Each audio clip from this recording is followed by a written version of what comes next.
서양 미술 작품 중에 한번 화면을 열어주시면 감사하겠습니다.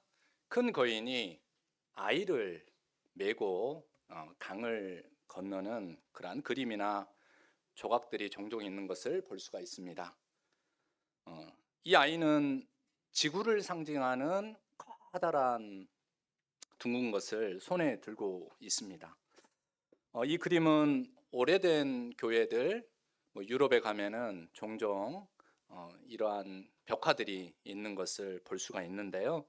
교회 역사에 내려오는 이야기가 담겨 있습니다. 옛날 3세기에 큰 거인이 살고 있었는데요. 이 거인이 늘 마음속에 생각하는 것이 있었습니다. 자기가 힘도 세고 또 할 수 있는 것도 많다고 생각을 하여서 나는 이 세상에서 가장 강한 자를 섬기겠노라. 이것이 나의 목적이다 라고 생각을 하며 늘 그렇게 생각을 했습니다. 그래서 이제 어느 정도 잘하고 힘이 어느 정도 갖추게 되면서 생각했죠. 이 세상에서 가장 큰 힘을 가지고 있는 사람이 누구일까? 여러분 누구이겠습니까? 당연히 왕이겠죠. 그래서 왕을 찾아 나서서 이 왕을 이제 충성을 다하여서 섬겼습니다. 그런데 이 섬기던 왕이 글쎄 악마로 인하여서 항상 정신이 힘든 그러한 시간들을 보내고 있구나라는 것을 알게 되었습니다. 그래서 왕보다 악마가 더 힘이 세구나 라고 생각을 하여서 이 거인은 왕을 갈아치우고 왕 대신에 악마를 섬기게 되었다라고 합니다. 근데 악마를 섬기다 보니까 이 악마가 아무리 힘이 세고 기고만장하더라도 항상 고개를 숙이고 허리를 숙이고 그리고 거기 앞에만 서면은 도망을 치는 곳이 있더라라는 것을 알게 되었습니다. 여러분 거기가 어디일까요? 바로 십자가 앞이었습니다. 그래서 이 세상에서 악마를 꼼짝 못하게 하는 것이 있구나라고 생각을 하여서 그것이 바로 십자가라는 것을 알게 되어서 거인은 악마를 버리고 십자가를 지신 그리스도를 섬겨야 되겠다라고 결심을 하게 되었습니다. 그래서 이러한 고민을 가지고 수도사를 찾아가게 되었는데 수도사가 이 거인에게 그리스도를 진심으로 섬기십시오 라고 이렇게 권유를 하여서 따르기로 했다라고 합니다. 어느 날 이 수도사가 이 거인에게 한 가지 일을 요청을 하였습니다.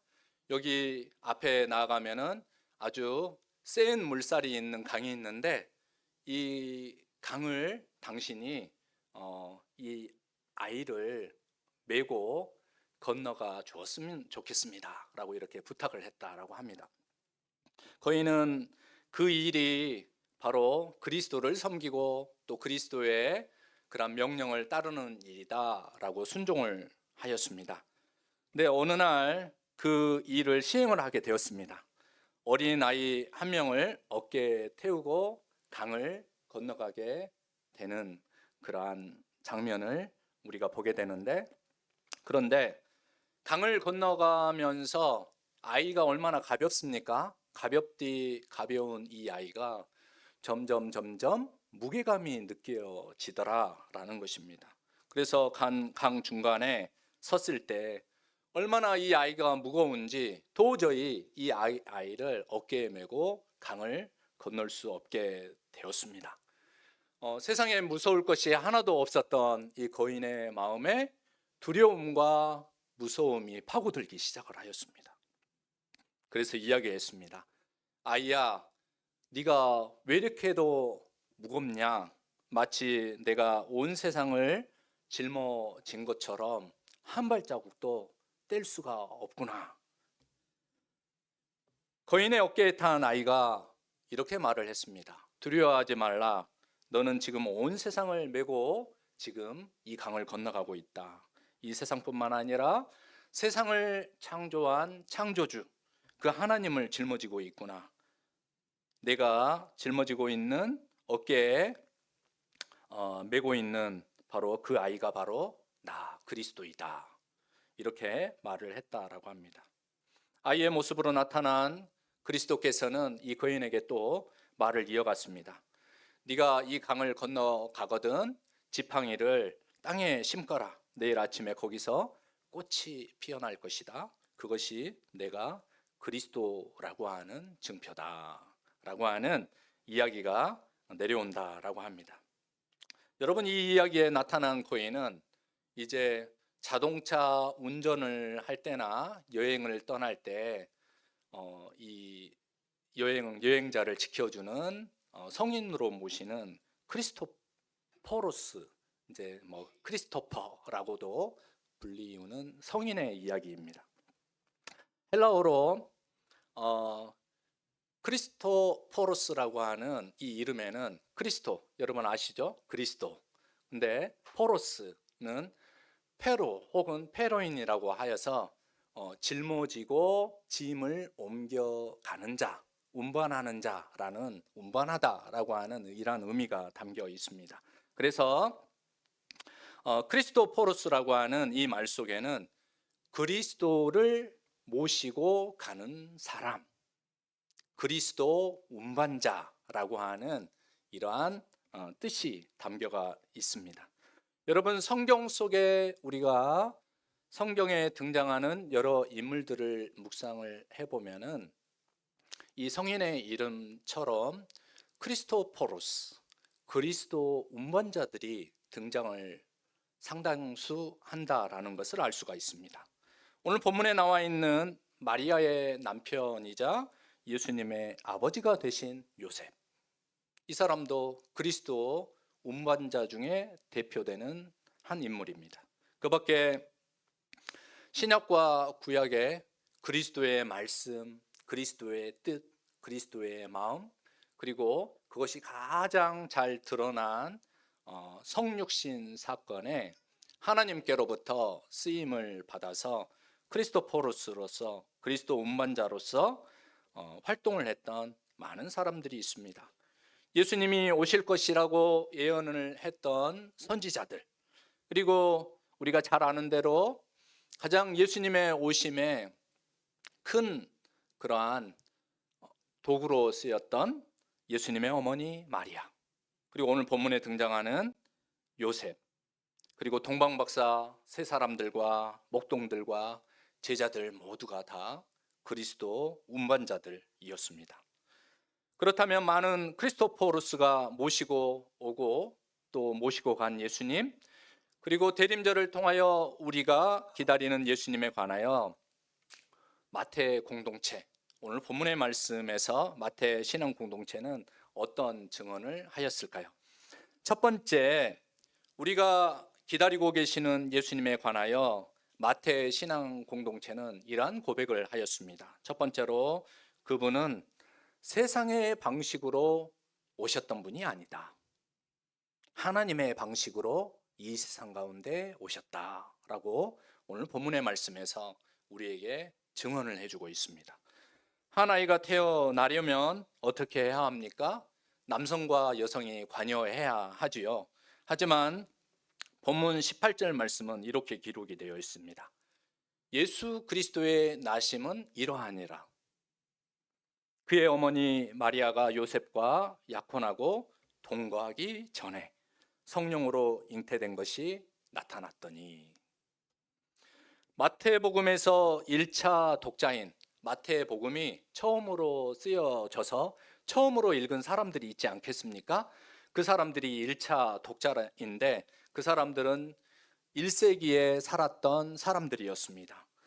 이 사람들은 이 마태 신앙 공동체의 복음의 증언을 어떻게 들었을까요? 우리는 적어도 이분들이 이 증언을 듣고 인간의 경험적이고 과학적인 사고를 가지고 이 말씀을 이해하지 않았을 것이다 라는 것을 알 수가 있습니다.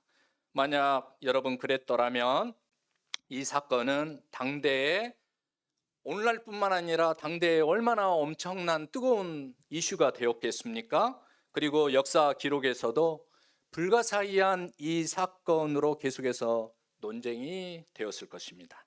결과적으로 논쟁이 된 이 사건은 마태복음의 기록이 되었더라도 삭제가 되고 말았을 것입니다. 하지만 오히려 1세기의 1차 독자들은 복음서, 곧 기쁨의 소식을 전하는 복음서, 이 첫 장에 소개된 이 사건을 듣고 하나님을 못 만났느냐? 하나님을 더 잘 만났더라. 이 복음서를 듣고 하나님께서 보내주신 예수 그리스도를 더 잘 믿고 예수 그리스도를 위하여서 자기 인생을 바치고 자기 삶을 바치고 어떤 사람들은 목숨까지 바쳤더라 라는 것입니다. 그렇게 할 수 있었던 것은 이 모든 사건이 바로 이 말씀을 읽을 때 예수 그리스도의 나심은 이러하니라, 사람의 방식이 아니라 하나님께서 주관하시는 이 사건으로 말미암아 자기 인생이 예수 그리스도를 구주로 모시고 구주로 고백하고 그리고 구원자로 고백하고 그의 삶이 달라졌다, 구원의 사건으로 들었다라는 것입니다. 21세기를 사는 우리 중에는 본문의 증언을 보고 듣고 성령이 베야 이식에 관여했을 거라고 생각하는 분들도 계실 수도 있습니다. 왜냐하면 그 당시에는 1세기 사람들은 과학적 세계관 가운데 있지 않았기 때문에 이해의 폭이 좁을 수밖에 없었겠죠. 그러나 과학적 세계관을 가지고 과학적 사고를 할 수 있는 21세기를 사는 성도들 중에는 개연성이 있다, 가능성이 있다라고 이야기하실 수 있는 분들도 계실 것입니다. 여러분 잘 아시는 것처럼 베야 이식이란 정자와 남자가 수정된 태아를 여성의 자궁에 과학적 기술을 이용을 하여서 이식하는 것을 말합니다. 하지만 그 당시에 이런 과학적 시술이 있을 리 만무하지 않습니까? 또한 과학적 세계관으로 신앙을 다 이해하고 설명하려고 들다가는 자기 모순에 자기 당착에 빠지고야 말 것입니다. 그렇게 애쓸 필요가 없다라는 것입니다. 오늘 본문의 증언은 바로 이건 사람의 방식이 아니라 하나님의 방식으로 바로 구원자 예수 그리스도께서 우리에게 오셨다라는 것을 증언을 해 주었다. 그 증언을 듣고 사람들의 삶이 달라지고 변화되고 자기 생명까지도 아까워하지 아니하면서 하나님의 방식을 따라가려고 하나님 주시는 삶의 방식 가운데에서 구원을 얻으려고 모든 이들이 힘썼다라는 것을 증언해 줍니다. 본문 18절의 말씀은 예수 그리스도의 나심이 사람의 방식이 아닌 성령의 방식으로 잉태가 되었다라고 증언합니다. 세번역 성경에 보면은 이렇게 번역이 되어 있습니다. 그 사건은 성령으로 말미암은 것이다. 성령으로 인해서 출발한 것이다. 성령으로 인해서 일어난 것이다. 새한글 성경은 성령님에게서 그 사건이 비롯된 것이다 라고 이렇게 번역합니다. 이것을 오역한 이단들은 교주를 성령이라고 하여 여러분 많은 문제들을 일으켰지 않습니까? 이것을 명심하시기 바랍니다. 예수님의 나신 사건이 성령으로부터 비롯되었다, 성령으로 말미암았다라고 하는 것은 태어나심 자체를 초월적으로 증명해 보이겠다라는 것이 아니라 성령 하나님께서 예수 그리스도를 보내셨습니다. 아기 예수님의 탄생은 하나님께서 역사하신 사건입니다 라는 것을 고백하고 증언하고 있다라는 것을 우리에게 알려주고 있습니다. 그렇기 때문에 예수 그리스도의 나심은 생물학적 설명을 요구하는 그런 말씀이 아닙니다. 하나님의 섭리 가운데 구원의 시작이 한 인간의 계획이 아니라 어떤 인간도 이 구원의 사건에 참여하지 못한다. 하나님으로부터 하나님의 주권 아래에 모든 구원의 사건이 시작이 되었다라는 것을 마태복음은 1세기 사람들과 오늘날 성경을 읽는, 성경을 주님의 말씀으로 받아들이는 신약 성경의 첫 장을 여는 여러분들에게 증언하고 있는 것입니다. 둘째, 그분은 두려움과 어둠에 사로잡힌 사람들에게 평화와 빛의 세계를 열어주시고 창조의 주신 분입니다 라고 마태 공동체는 우리에게 증언하고 있습니다. 다시 18절 말씀으로 돌아가서 예수 그리스도의 나심은 이러하니라. 예수 그리스도의 나타나심은 이러하니라. 예수 그리스도의 태어나심은 이러하니라 라는 말씀이 있습니다. 하나님 창조 사건에 대한 신앙 고백을 하고 있는 것입니다. 본문에서 예수 그리스도의 나심, 이 나심이라고 하는 헬라어 단어는 게네시스라고 하는 단어입니다. 영어로 표현하자면 제네시스입니다. 여러분 제네시스 잘 아시죠? 남자들의 로망, 현대 자동차 프리미엄 브랜드 제네시스를 타보면 얼마나 좋은지 모릅니다.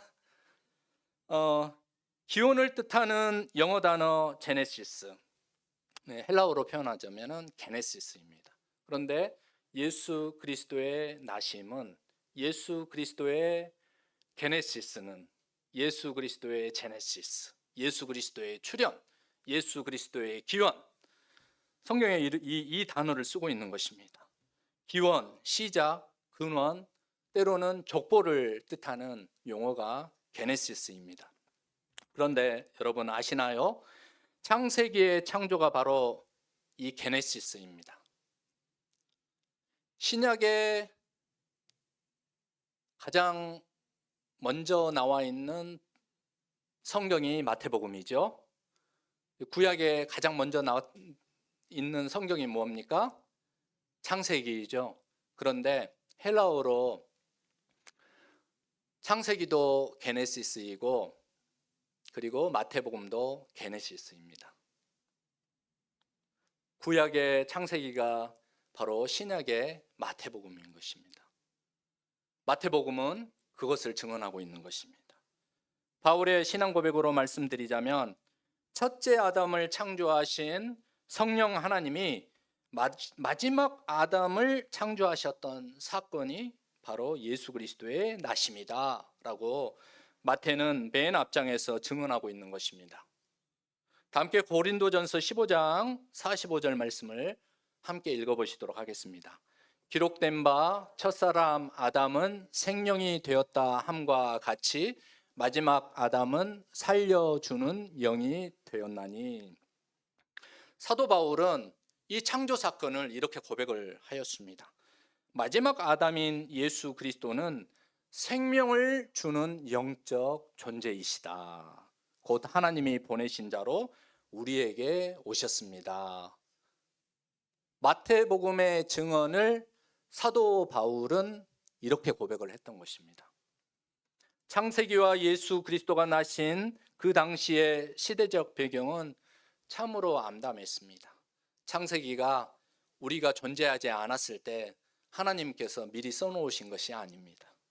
창세기는 바벨론 치하에서, 그리고 마태복음은 로마 치하에서 유대인들이 아무런 희망과 미래에 대한 기약을 가질 수가 없었을 때, 그리고 이 세계를 창조하시고 이 세계를 구원하실 분이 바로 여호와 하나님이라고 고백을 우리는 했는데, 주변에 많은 신들이 있었을 때 그것을 부정하는 많은 사람들의 이 세상 가운데에서 쓰여진 것이 바로 창세기 말씀이고 마태복음 말씀인 것입니다.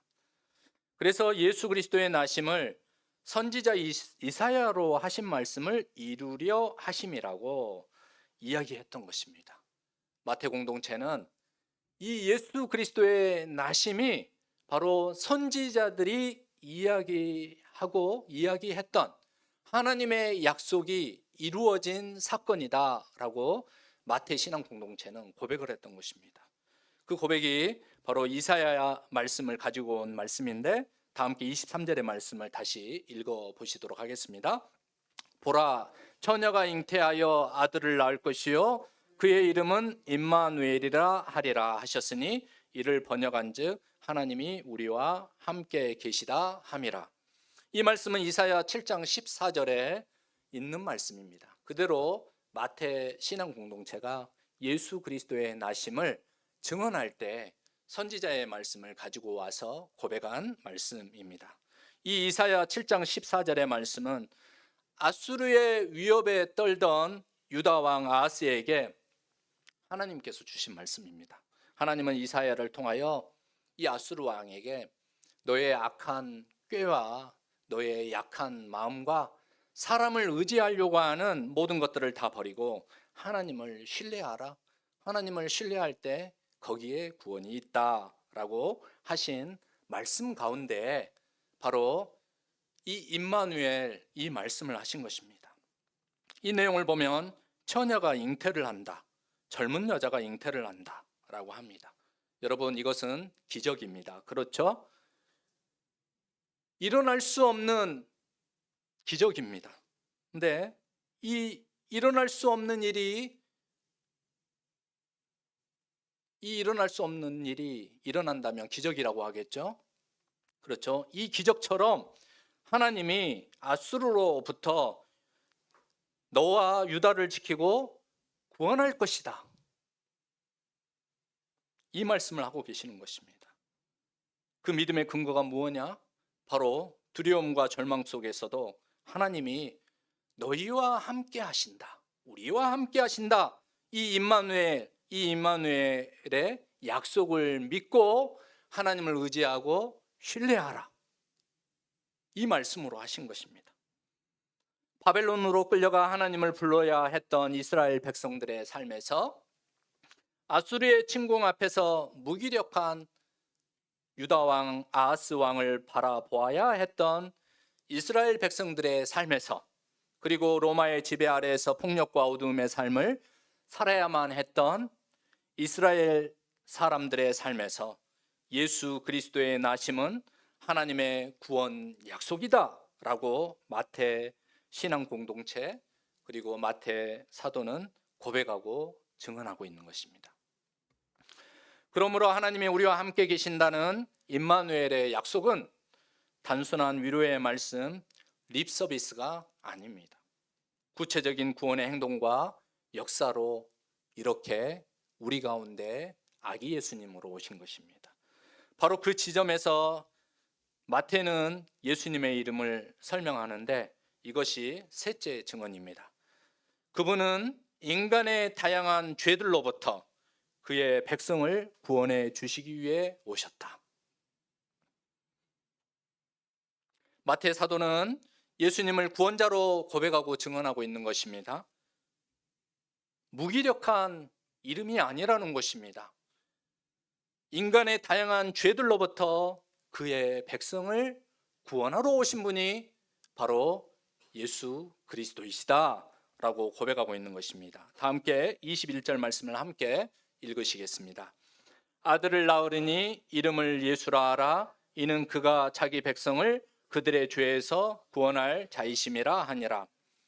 예수님은 자기 백성을 그들의 죄에서 건져내 주신 분이십니다. 본문에 따르면 그들의 죄, 곧 원죄라고 여러분 읽을 수 있습니다. 그런데 성경 원문에 따르면 이 죄라는 단어가 단수가 아니라 복수 표현으로 되어 있습니다. 그래서 더 정확하게 말하자면 그들의 죄들로부터 구원해 주시는 분으로 우리는 이렇게 읽을 수 있습니다. 다시 말해서 인간의 다양하고 수많은 죄, 그런 죄로 인한 탈선 행위들로부터 전방위적으로 자기 사람들을 지켜주시고 보호해 주시는 분이 바로 예수 그리스도이시다. 이렇게 고백을 하고 있는 것입니다.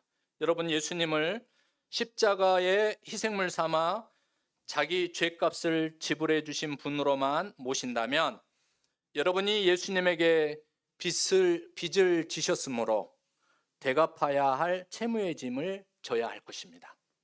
이게 인간의 방식이고 인간의 상식 아니겠습니까? 빚을 졌으면 갚아야지요. 그리고 아무리 채무가 변제되었다 하더라도 여러분, 만약에 다시 동일한 죄를 진다면 여러분의 마음에는 무엇이 남습니까? 불편함이 남잖아요.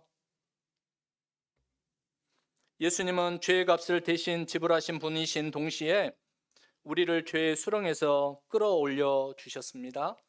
예수님이 여러분의 다양하고 많은 죄의 행위들로부터 그 행위들로 인해 여러분이 구덩이에 빠졌을 때 여러분을 건져 올려내 주신다면 저와 여러분의 마음에 감사와 찬양이 더욱 풍성해지지 않겠습니까? 그래서 저와 여러분은 감사와 찬양 안에서 예수 그리스도 구원의 기쁜 소식을 즐거워하고 전파하고 있는 운반자가 된 것입니다.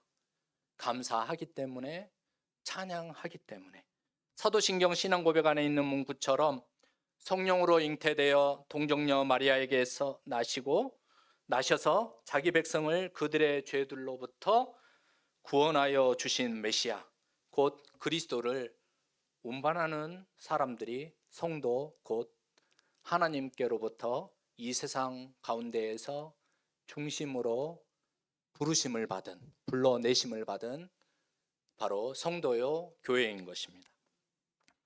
특별히 마태복음 본문에 나오는 요셉은 저와 여러분에게 어떤 그리스도 운반자가 될 것인가를 우리에게 가르쳐주는 좋은 신앙의 모델입니다.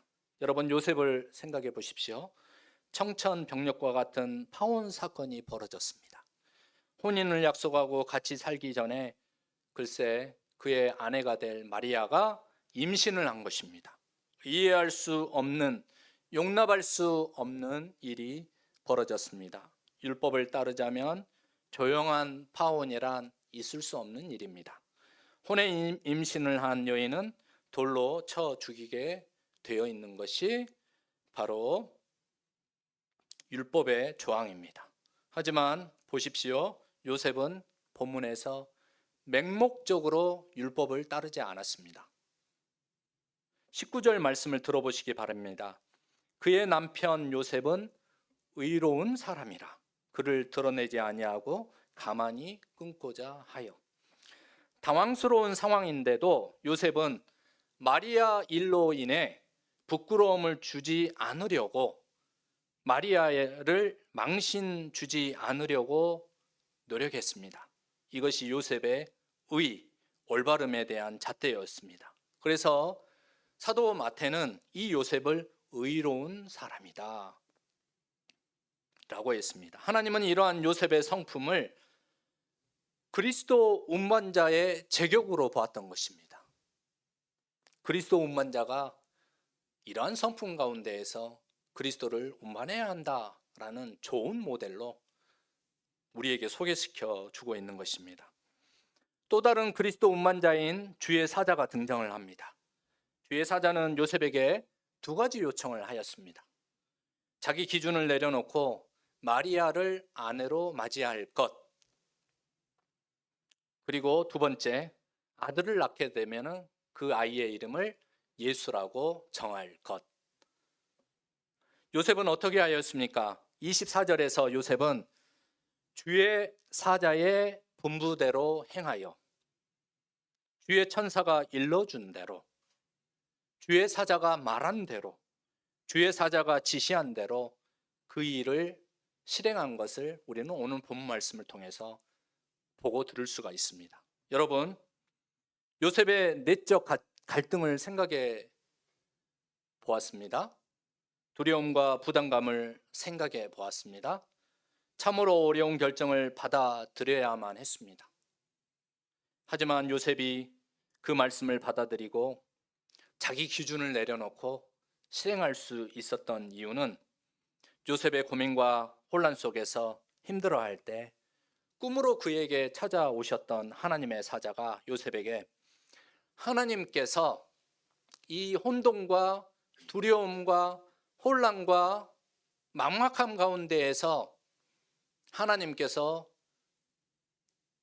요셉과 함께 하신다라고 하는 임마누엘의 약속을 전하였기 때문입니다. 다시 말해 자기의 의와 내적 확신만 가지고서는 요셉은 절대 그리스도 운반자가 될 수 없었을 것입니다. 하나님이 요셉과 함께 하셨기 때문에 요셉은 그리스도의 운반자가 되는 용기와 결단과 믿음을 가질 수가 있었습니다.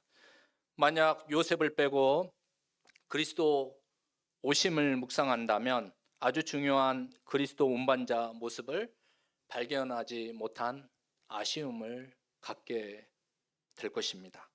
그리스도 운반자 요셉은 예수님의 어머니 마리아가 아기 예수님을 품에 안을 신앙 공간을 안전하게 만들어준 크리스토포로스였습니다. 이게 운반자로서 요셉 모습이었습니다.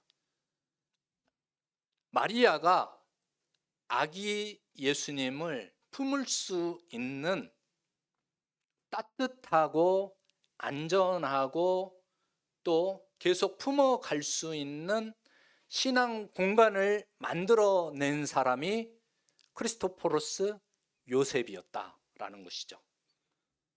여러분의 삶의 자리에는 누군가가 안전하게 숨쉬고 자랄 수 있도록 그런 공간으로서 여러분의 삶이 그렇게 수고하고 또 역사하고 있습니까? 국가와 사회와 교회와 사업장과 가정 안에서 이와 같은 역할을 하는 사람들이 있습니다. 그들은 그 안에서 꿈틀거리는 생명과 비전과 그리고 고귀한 뜻과 생각들이 안전하게 편안하게 숨쉬게 하고 또 느끼게 하고 성장을 위하여 필요한 것들을 얻을 수 있도록 도와주는 손길입니다. 요셉은 자신이 어떻게 처신해야 오를지 깊이 생각했을 때 하나님이 개입하셔서 그리스도 운반자로서 귀한 사명을 감당하게 하셨습니다. 비록 예수 그리스도의 사건마다 요셉이 등장하지는 않지만 요셉은 예수 그리스도 그분의 배경이 되어 주셨습니다. 예수님의 아버지로서 품위 있는 크리스토포로스, 그리스도 운반자가 되었던 것이죠. 크리스토포로스는 강을 건넜고 요셉은 율법을 건넜고 이제 우리는 세상을 건너는 중입니다. 우리가 예수 그리스도를 완벽하게 이해할 수 없고 또 완전한 믿음은 가질 수가 없습니다. 하지만 하나님이 우리와 함께 하신다라고 하는 임마누엘 약속을 가지고 우리는 오늘 또 그리스도 운반자로 살아가고 있습니다. 하나님은 그리스도 운반자인 여러분과 여전히 함께 하십니다. 첫 장에서 소개된 예수 그리스도 오심이 임마누엘 약속으로 시작하여서 마태복음 28장 20절 이제 승천하신 예수님께서 주신 그 말씀 임마누엘 약속으로 끝나는 마태복음의 이야기는 여러분에게 평화와 빛을 가지고 오신 예수 그리스도와 함께 동행하며 믿음을 저버리지 말고 용기를 가지고 끝까지 살아가라 라고 강력하게 요청하고 있습니다. 다 함께 28장 20절 하반절 말씀 여러분 내가 세상 끝날까지 너희와 항상 함께 있으리라. 이 부분만 같이 한번 읽어보겠습니다. 내가 세상 끝날까지 너희와 항상 함께 있으리라. 이 말씀을 붙들고 그리스도 운반자로 힘있게 살아가시기를 주님의 이름으로 축복하고 부탁드립니다. 다 함께 기도합니다. 하나님 아버지, 하나님의 방식으로 우리 가운데 오신 예수 그리스도를 찬양합니다. 주님, 요셉처럼 모든 상황을 다 이해하지 못해도 주의 말씀 앞에 순종하게 하옵소서. 내 기준과 내 의로움, 내 계산을 내려놓고 하나님이 함께 하신다는 임마누엘의 약속을 붙들게 하옵소서.